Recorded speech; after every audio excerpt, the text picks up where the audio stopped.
Hey everyone, in this video I'm going to review EasyPost. EasyPost is a shipping API that helps business manage shipping, tracking, and label creation with major carriers like USPS, UPS, FedEx, DHL, and more.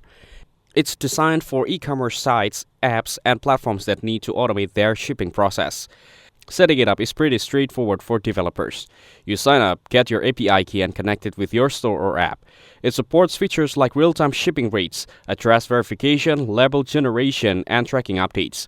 The API is well documented, and many users say it's easy to integrate, even for smaller teams. One of the best parts is that you can compare shipping rates across carriers in real time, which help you save money.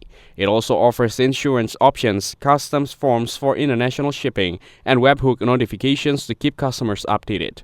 However, like any API, it's more technical. If you don't have a development experience, it might feel confusing at first. And while it works great for most users, some mention that support can be slow or pricing unclear for high-volume shipping unless you contact them directly. Overall, EasyPost is a strong and reliable option if you want to simplify and automate your shipping. It is best suited for developers or businesses with tech support, and it works well for startups to large-scale e-commerce operations. It's definitely one of the better shipping APIs out there. Thank you everyone for watching this video. Hope you get some value. Make sure to like the video and subscribe. Goodbye.